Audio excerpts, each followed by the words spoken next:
So hello dear students, कैसे हैं आप सब। आई होप आप सब अच्छे होंगे। मैं हूं स्वाति सेजवानी, स्वागत करती हूं आपका उदित फार्मेसी के ऑनलाइन लर्निंग प्लेटफॉर्म पे। टॉप 20 क्वेश्चंस की जो हमारी सीरीज चल रही है pharmacy law and ethics subject की, आज हम उसका पार्ट 7 डिस्कस करने वाले हैं। तो आइए शुरू करते हैं पहले क्वेश्चन से।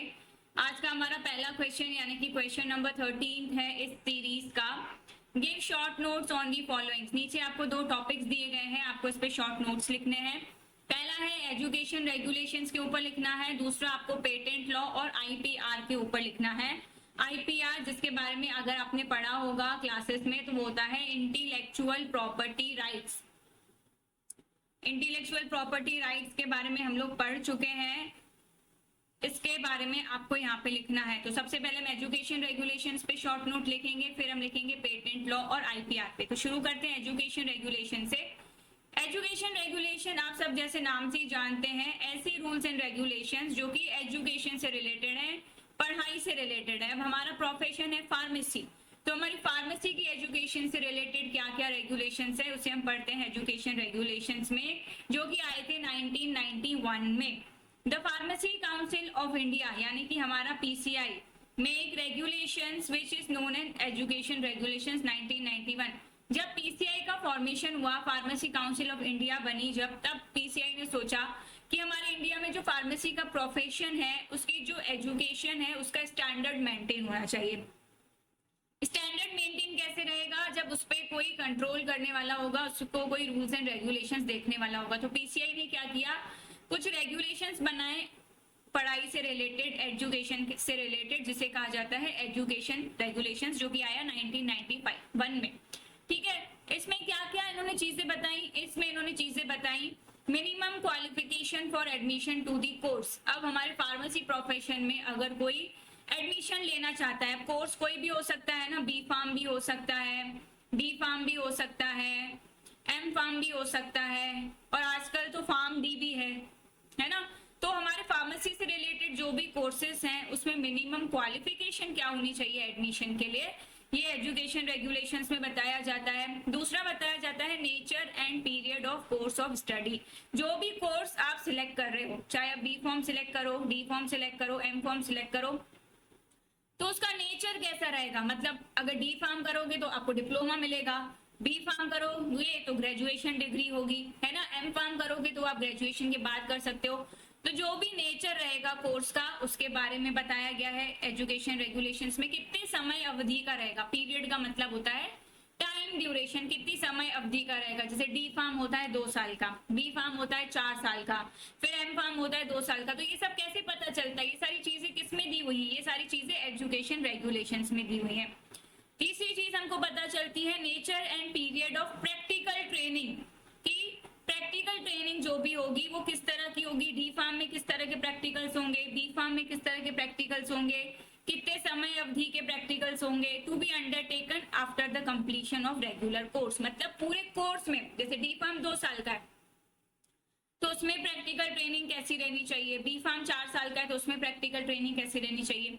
ये सारी चीजों के बारे में इंफॉर्मेशन दी गई है किसमें, एजुकेशन रेगुलेशंस में। इसके बाद कौन कौन सी जानकारी दी गई है, the subjects of examination and the standard attained therein. कौन कौन से सब्जेक्ट के एग्जाम्स होंगे और किस स्टैंडर्ड पे एग्जाम होंगे। जैसे आपको पता होगा सेशनल होते हैं, प्रैक्टिकल होते हैं, थ्योरी होते हैं, वाइवा होते हैं। तो किस एग्जाम का क्या स्टैंडर्ड रहेगा, क्या सब्जेक्ट्स रहेंगे, डी फार्म में क्या सब्जेक्ट्स रहेंगे, बी फार्म में क्या सब्जेक्ट्स रहेंगे, ये सब डिसाइड किया जाता है एजुकेशन रेगुलेशन में पीसीआई द्वारा। The equipment and facilities to be provided by the institutions for the students undergoing approved course of study. अब जो भी इंस्टीट्यूशन जो भी कोर्स रन कराता है स्टूडेंट्स को, तो उस इंस्टीट्यूट में क्या क्या इक्विपमेंट होने चाहिए, क्या क्या फैसिलिटीज होने चाहिए, ये भी बताया जाता है आपका एजुकेशन रेगुलेशन 1991 में। नेक्स्ट बताया जाता है conditions to be fulfilled by the institutions giving practical training. अब जो भी इंस्टीट्यूट्स कोर्स को रन करा रहे हैं वो प्रैक्टिकल भी रन कराएंगे, तो प्रैक्टिकल के लिए क्या क्या कंडीशंस उनको फुलफिल करनी है ये भी एजुकेशन रेगुलेशन में बताया जाता है। Conditions to be fulfilled by authorities holding approved examinations, वो अथॉरिटीज जो कि एग्जाम्स को कंट्रोल करा रही हैं उनके पास क्या क्या नेसेसरी कंडीशंस होनी चाहिए, ये भी एजुकेशन रेगुलेशन में बताया जाता है। इसके बाद 2020 में एजुकेशन रेगुलेशंस को अपडेट किया गया और डिप्लोमा में क्या क्या एजुकेशन रेगुलेशंस हैं वो हमको पढ़ने हैं mainly. The education regulations 2020 for diploma course in pharmacy, mainly हमारा जो मोटिव है, जो फोकस है वो डी फार्म पे है, तो ER 2020 डी फार्म के लिए क्या है वो बताते हैं। The minimum qualification required for registration as a pharmacist shall be pass in diploma in pharmacy. अगर किसी को भी रजिस्टर्ड फार्मासिस्ट बनना है, ठीक है, तो मिनिमम क्वालिफिकेशन क्या होनी चाहिए, आपको डी फार्म पास किया हुआ होना चाहिए। अब डी फार्म जो पास किया हुआ होना चाहिए वो पार्ट 1 पार्ट 2 भी पास होना चाहिए और आपको पार्ट 3 भी कंप्लीट होना चाहिए। पार्ट 1 होता है आपका फर्स्ट ईयर, पार्ट 2 होता है आपका सेकेंड ईयर और पार्ट 3 आती है आपकी जो प्रैक्टिकल ट्रेनिंग रहती है ना।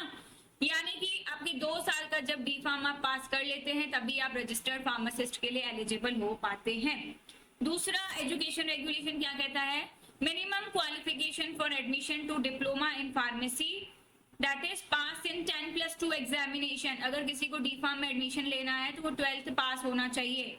12th पास भी किससे, साइंस स्ट्रीम से होना चाहिए, चाहे PCM हो चाहे PCB हो, यानी कि फिजिक्स केमिस्ट्री बायो हो या फिर फिजिक्स केमिस्ट्री मैथ्स हो, लेकिन होना साइंस स्ट्रीम ही चाहिए 12th में, तभी आप डी फार्मा कर सकते हो। कोई कॉमर्स वाला IT वाला डी फार्म नहीं कर सकता, है ना, साइंस स्ट्रीम से होना जरूरी है। The duration of the course shall be for 2 academic years। जो समय अवधि रहेगी कोर्स की वो 2 साल की रहेगी। आप सबको पता है डिप्लोमा 2 साल का रहता है। Each academic year shall be spread over a period of not less than 180 working days। अब 2 साल का होता है आपका डी फार्मा, उसमें जो 1 साल रहेगा उसमें कम से कम 180 दिन आपके वर्किंग होनी चाहिए, है ना।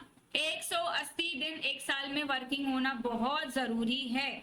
इन addition there shall be 500 hours of practical training. इसके साथ साथ 500 घंटे प्रैक्टिकल होना बहुत जरूरी है over a period of not less than 3 months। मतलब 1 साल में 180 घंटे वर्किंग होना जरूरी है। इसके साथ साथ 500 घंटे की प्रैक्टिकल ट्रेनिंग जरूरी है, लेकिन ये 500 घंटे की जो प्रैक्टिकल ट्रेनिंग है 3 मंथ में कंप्लीट होनी चाहिए। ऐसे नहीं पूरे साल में 500 घंटे कर रहे हैं, नहीं, 3 महीने के अंदर अंदर 500 घंटे की प्रैक्टिकल ट्रेनिंग भी जरूरी है। आगे देखते हैं क्या है एजुकेशन रेगुलेशंस में। No authority in a state shall start or conduct diploma in pharmacy course of study without the prior approval of the pharmacy council of India. कोई भी अथॉरिटी हो स्टेट में, कोई भी अथॉरिटी हो, बिना PCI के अप्रूवल के कोई भी कोर्स रन नहीं कर सकते, ना डी फार्म ना बी फार्म, जब तक आप पहले अप्रूवल नहीं ले लेते फार्मेसी काउंसिल ऑफ इंडिया से, PCI से, आप कोई भी कोर्स अपने इंस्टीट्यूट में रन नहीं करा सकते। There shall be an annual examination at the end of academic year। ये आप सबको पता है, जैसे ही आपका फर्स्ट ईयर कंप्लीट हो जाता है आपके एग्जाम्स होते हैं, फिर आपका सेकेंड ईयर कंप्लीट हो जाता है आपके एग्जाम होते हैं, तो हर साल एनुअल एग्जामिनेशंस होते हैं जैसे ही एकेडमिक ईयर खत्म होता है उसके बाद। If necessary there shall be a supplementary exam for the students who are not able to pass diploma in pharmacy part 1 और part 2। अब कई सारे ऐसे स्टूडेंट्स होते हैं जो एक बार में एग्जाम नहीं निकाल पाते हैं, फर्स्ट ईयर में भी होता है सेकेंड ईयर में भी होता है, तो उन स्टूडेंट्स के लिए क्या किया जाता है, सप्लीमेंट्री एग्जाम रखे जाते हैं, यानी जिसको आप बैक के एग्जाम से नाम लिख जाते हो, बैक के एग्जाम रखे जाते हैं, ठीक है, जिससे वो अगली बार अटेम्प्ट करके उसमें पास हो जाए। The examination shall be of written and practical. जो एग्जाम रहते हैं आपके रिटन भी रहते हैं, प्रैक्टिकल भी रहते हैं, और प्रैक्टिकल में आपका वाइवा वॉइस भी इंक्लूड रहता है। इतना आपको एजुकेशन रेगुलेशंस में लिखना है, आपका आंसर कंप्लीट हो जाएगा, अच्छा हो जाएगा। सेकंड जो शॉर्ट नोट पूछा गया है वो पूछा गया है पेटेंट लॉ के बारे में और इंटेलेक्चुअल प्रॉपर्टी राइट्स के बारे में। पेटेंट लॉ पढ़ने से पहले आपको पता होना चाहिए कि पेटेंट क्या होता है। पेटेंट का मतलब होता है सपोज किसी ने कोई न्यू ड्रग बनाई, कोई न्यू मेडिकल डिवाइस बनाया, कोई न्यू इन्वेंशन किया, कोई न्यू फॉर्मूला बनाया, अब वो चाहता है कि वो ही सिर्फ उस चीज पे काम करे, कोई और कंपनी उसका फॉर्मूला ना चुराए, कोई और कंपनी उस चीज को ना बनाए, तो उस चीज पे अपना कब्जा कर लेता है, उस चीज को अपने नाम करा लेता है। तो वो जो चीज अपने नाम कराता है उसको कहा जाता है पेटेंट, ठीक है। जैसे उसका ही राइट रहे, किसी और का राइट ना रहे, तो उसको कहा जाता है पेटेंट कराना। अभी हम आगे पढ़ेंगे तो आपको और समझ में आएगा। शुरू करते हैं हम लोग पेटेंट लॉ से। Patent law grants exclusive right, patent law से क्या मिल जाता है? राइट मिल जाता है, हक मिल जाता है। किसको? इन्वेंटर को, जिसने उसकी खोज की है, जिसने उसका इन्वेंशन किया है, उसको इन्वेंटर कहा जाएगा, है ना। तो पेटेंट लॉ से राइट्स मिल जाते हैं इन्वेंटर को over their inventions for a fixed period. किस चीज के राइट मिल जाते हैं? कि जो भी चीज उसने इन्वेंट करी है कि कुछ समय तक सिर्फ उसका ही हक रहेगा उस चीज पे। बाद में तो वो मार्केट में आ जाएगी ओपनली, लेकिन जब वो चीज नई नई बनी हुई होती है तो क्या करता है पर्सन, जो इन्वेंटर है, जिसने इन्वेंशन किया है, वो उस पे अपना राइट लेने के लिए उसको पेटेंट करा लेता है। It prevents others from making, using, selling or distributing the patented invention without permission. इससे क्या होता है, जो दूसरे हैं ना वो उस चीज को बना पाते हैं, ना वो उस चीज को यूज कर पाते हैं, ना वो उस चीज को सेल कर सकते हैं, ना ही वो इस चीज को डिस्ट्रीब्यूट कर सकते हैं ना। क्या होता है, वो जब इन्वेंशन पेटेंट हो जाता है तो बिना परमिशन के उस चीज को कुछ भी नहीं किया जा सकता। अगर कोई ऐसा करता है तो उस पर केस हो जाता है, कानूनी धाराएं लग सकती हैं। नेक्स्ट है IPR, intellectual property rights. Intellectual property rights भी क्या होते हैं? ये लीगल राइट्स होते हैं जो अलग अलग इंडिविजुअल्स को दिए जाते हैं, कंपनी को दिए जाते हैं, ताकि जितनी भी इनोवेशंस उन्होंने की हैं उसको सुरक्षित रख सकें, जो क्रिएशंस उन्होंने करी हैं, जो इन्वेंशंस उन्होंने करे हैं, उनको वो प्रोटेक्ट कर सकें। These rights encourage innovation by allowing inventors to benefit from their work for a certain period. अब ये इन्वेंशन जो कोई भी करता है या क्रिएशन जो भी कोई कर रहा है, उससे क्या होगा, नई नई चीजें करने के लिए लोग प्रोत्साहित होंगे। कैसे प्रोत्साहित होंगे? जब उनको कुछ फायदा मिलेगा, है ना, कुछ समय तक उनको बहुत फायदा मिलेगा उनकी नई चीज इन्वेंट की हुई से, जिसे कोई और यूज नहीं कर पाएगा। इंटेलेक्चुअल प्रॉपर्टी राइट्स यानी कि अगर हम आईपी की बात करें तो इसका क्लियर मतलब होता है कि क्रिएशंस ऑफ द माइंड, यानी कि किसी का दिमाग कितनी नई चीजों को इन्वेंट कर सकता है, उसे कहा जाता है इंटेलेक्चुअल प्रॉपर्टी। इंटेलेक्चुअल का मतलब ही होता है इंटेलेक्ट, माइंड से, है ना। तो इंटेलेक्चुअल प्रॉपर्टी का मतलब होता है अगर किसी के माइंड ने कोई न्यू क्रिएशन किया है, कोई न्यू चीज इन्वेंट करी है, जैसे कि कोई न्यू इन्वेंशन हो गया, वो किसी दवाई का भी हो सकता है, किसी मशीन का भी हो सकता है ना, या फिर कोई लिटरेरी आर्टिस्टिक वर्क हो सकता है, किसी ने कोई न्यू बुक लिखी, किसी ने म्यूजिक का इन्वेंशन किया, किसी ने कोई फिल्म का इन्वेंशन किया, है ना, उसको मिलते हैं इंटेलेक्चुअल प्रॉपर्टी राइट्स। किसी ने कोई नया सिंबल बनाया, कोई नया नेम सोचा, कोई न्यू इमेज यूज की, कॉमर्शियल मतलब सोसाइटी में, बिजनेस में, ब्रांड का कोई लोगो हो गया, ये सारी चीजें क्या है, इन्वेंशन है। जैसे फ्लिपकार्ट, अमेजन का लोगो देखते होगे आप, है ना, वैसा लोगो कहीं और नहीं देखते होगे आप। क्यों? क्योंकि उन्होंने उस पे अपना आईपीआर लेके रखा हुआ है ना, उसको कोई और यूज नहीं कर सकता। तो वो जो लोगोज हैं, वो जो ब्रांड के वो हैं, वो क्या है, एक तरह के इन्वेंशंस हैं, क्रिएशंस हैं माइंड्स के, जो कि अलग अलग लोगों द्वारा क्रिएट किए गए हैं। ठीक है, चलो आगे देखते हैं आईपीआर और प्रोटेक्ट को। Types of intellectual property rights, है ना, इंटेलेक्चुअल प्रॉपर्टी राइट्स के बहुत सारे टाइप होते हैं, उसी में ही एक आता है आपका पेटेंट, है ना। पेटेंट जो है आईपीआर का एक टाइप है। सबसे पहला आईपीआर अगर हम टाइप देखें तो वो है पेटेंट।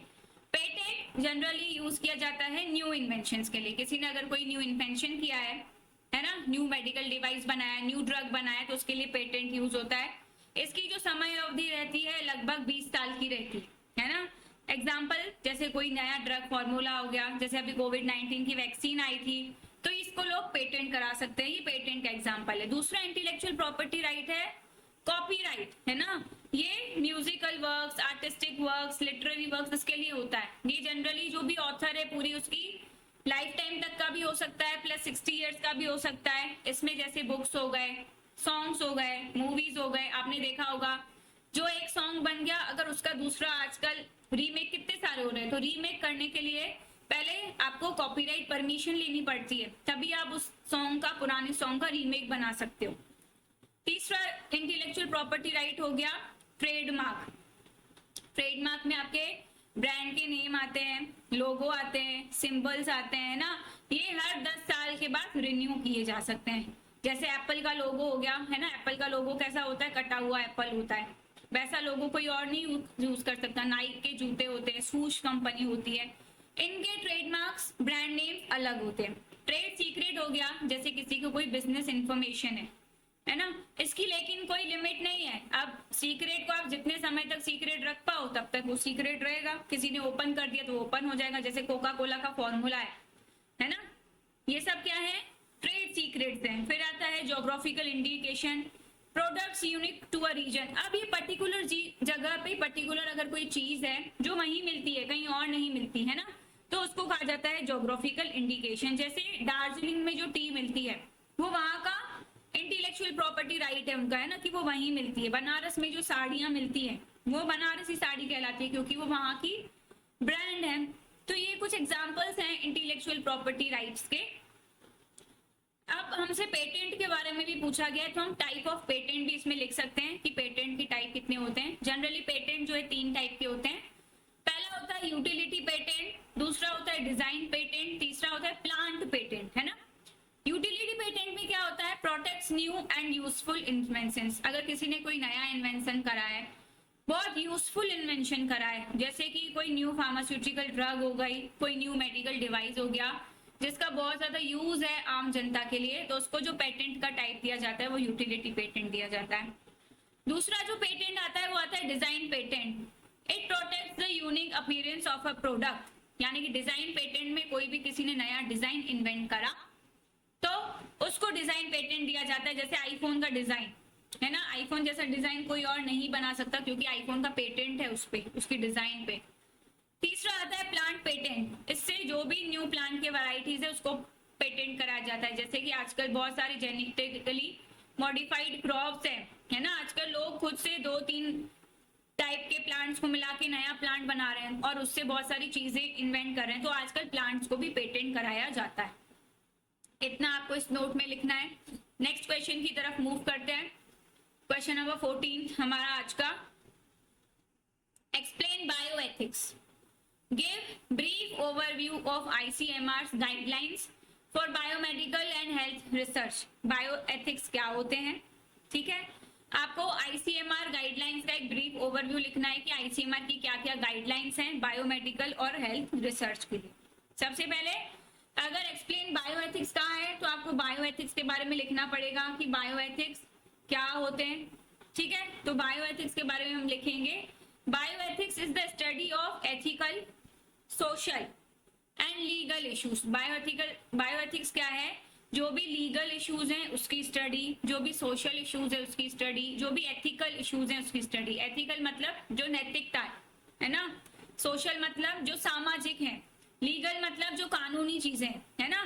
तो हमारी नैतिकता से जुड़ी चीजें, हमारे समाज से जुड़ी चीजें, हमारे कानून से जुड़ी चीजें, जितने भी इश्यूज हैं जिसकी स्टडी हम करते हैं तो उसे कहा जाता है bioethics. That arise in biomedicine and biomedical research. अब हमें हर सोशल चीज, हर सामाजिक चीज को बायोएथिक्स में नहीं पढ़ना होता।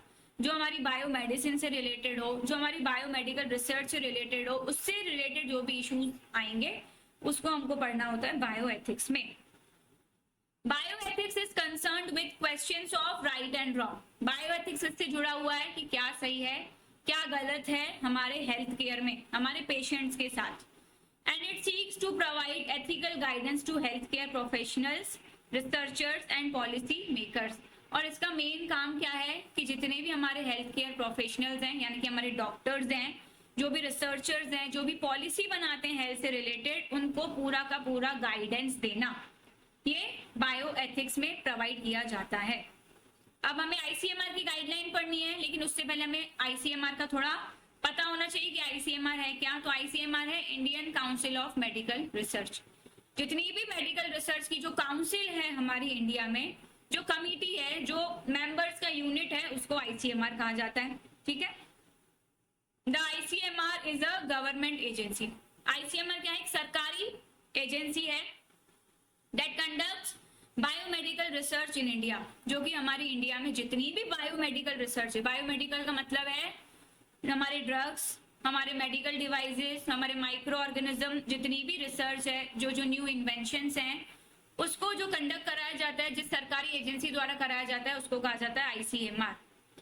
It was established in 1911। इसको बनाया गया था 1911 में and is one of the world's oldest medical research organisation. 1911 में बनी थी ICMR, और ये हमारे वर्ल्ड की सबसे पुरानी मेडिकल रिसर्च ऑर्गेनाइजेशन है जो आज तक बहुत सक्सेसफुली रन कर रही है। अब हम आगे लिखेंगे कि क्या क्या गाइडलाइंस हैं बायोमेडिकल और हेल्थ रिसर्च के लिए, जिसमें हम ह्यूमंस को इन्वॉल्व करते हैं ना। जब भी आईसीएमआर की रिसर्च होती है तो कई बार ऐसा किया जाता है कि ह्यूमन पार्टिसिपेंट्स को इन्वॉल्व किया जाता है। जब भी हम ह्यूमन पार्टिसिपेंट्स को इन्वॉल्व करते हैं तो सबसे पहली जो चीज रहती है वो रहती है जिस भी पार्टिसिपेंट को आप यूज करो अपने रिसर्च में, उसकी मर्जी या उसकी सहमति लेना, है ना। उसको कहा जाता है इन्फॉर्म्ड कंसेंट। पेशेंट को इन्फॉर्म्ड करके उसकी सहमति लेना, उसको कहा जाता है informed consent. Informed consent is a process, ये क्या है, एक प्रोसेस है by which participants are provided with information, जिसमें पार्टिसिपेंट्स को सारी इंफॉर्मेशन प्रोवाइड करी जाती है। किस चीज से रिलेटेड, रिसर्च से रिलेटेड, कि किस तरह की रिसर्च हम कर रहे हैं, उसका पर्पस क्या है, उद्देश्य क्या है, क्या क्या मेथड यूज किया जाएगा, क्या क्या रिस्क हो सकते हैं, क्या क्या फायदे उनको मिलेंगे, ये सारी इंफॉर्मेशन आपको पेशेंट्स को देनी पड़ती है, पार्टिसिपेंट्स को देनी पड़ती है।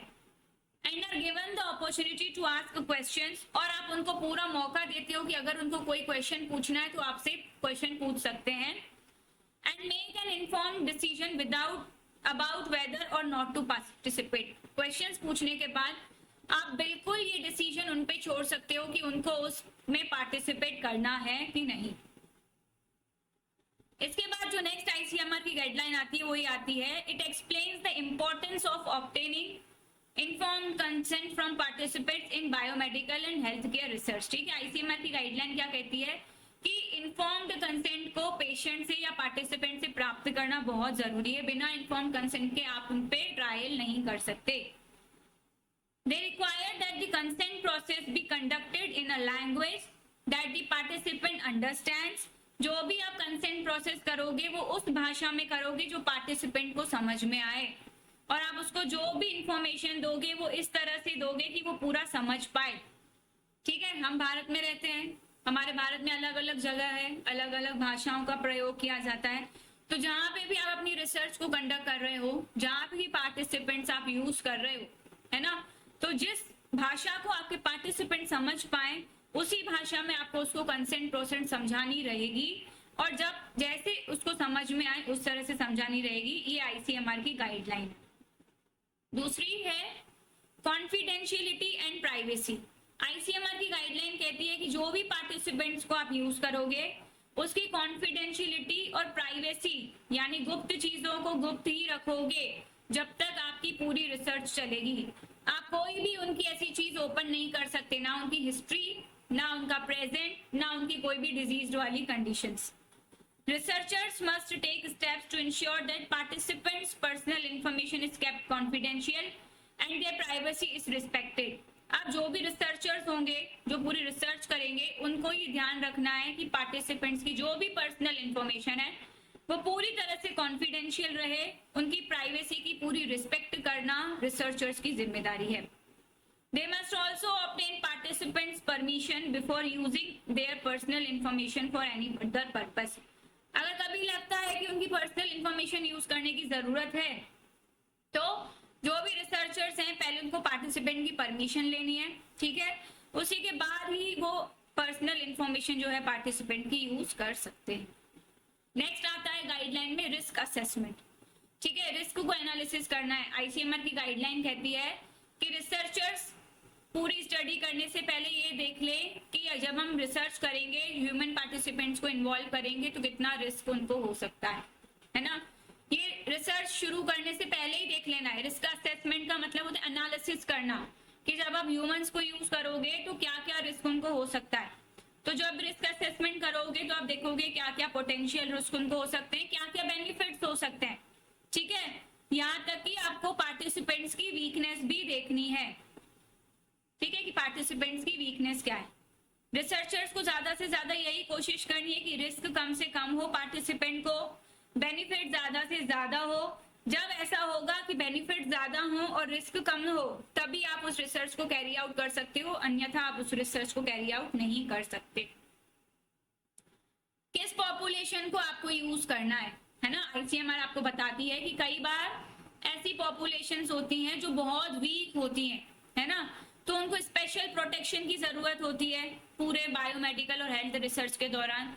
तो अगर आप कोई ऐसी वल्नरेबल या वीक पॉपुलेशन को यूज कर रहे हो तो आपको स्पेशल प्रोटेक्शन, स्पेशल ध्यान रखने की जरूरत है। ये जो वल्नरेबल पॉपुलेशन है, इसमें वीक पॉपुलेशन में इसमें बच्चे भी आते हैं, प्रेग्नेंट वुमेन्स भी आते हैं, कुछ ऐसे पेशेंट्स होते हैं जो मानसिक स्थिति से कमजोर होते हैं, या फिर ऐसे इंडिविजुअल्स होते हैं जिनमें डिसेबिलिटीज होती हैं, अपंग होते हैं, विकलांग होते हैं, है ना। तो ऐसी पॉपुलेशंस को आपको ज्यादा ध्यान देना है, ज्यादा प्रोटेक्शन देना है।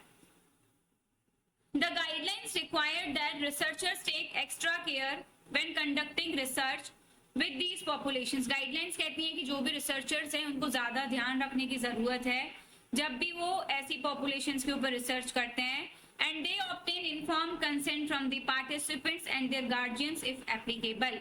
और ऐसी स्पेशल पॉपुलेशन के लिए पार्टिसिपेंट का तो इन्फॉर्म कंसेंट लिया ही जाता है, इसके साथ साथ उनके गार्जियन का भी इन्फॉर्म कंसेंट देना चाहिए अगर पॉसिबल हो तो। ये आईसीएमआर की गाइडलाइंस हैं, इतना आपको इसमें लिखना है। मिलते हैं नेक्स्ट क्लास में। आप अपनी प्रिपरेशन को और बेटर बनाइए, हमारे उदित फार्मेसी के प्लेटफॉर्म के साथ जुड़िए। प्ले स्टोर में जाके आप उदित फार्मेसी की ऐप इंस्टॉल कर सकते हैं, ठीक है। डेमो के लिए आप फ्री लेक्चर वीडियोस देख सकते हैं। अभी आप हमारा क्रैश कोर्स ज्वाइन कर सकते हैं फॉर बेटर एग्जाम्स प्रिपरेशन। हमारे साथ यूट्यूब पे जुड़ सकते हैं, मेरे यूट्यूब का चैनल है फार्मेसी विद स्वाति। इंस्टा पे जुड़ सकते हैं, आई एम स्वाति सेजवानी के नाम से। सेम इंस्टा आईडी भी आपको मिल जाएगी फार्मेसी विद स्वाति के नाम से, जिसपे आपको बहुत सारी एजुकेशनल वीडियोस मिलेंगी। तो मिलते हैं नेक्स्ट क्लास में। आज की क्लास आप सबको कैसे लगी कमेंट में जरूर बताइएगा। Thank you everyone, have a good day.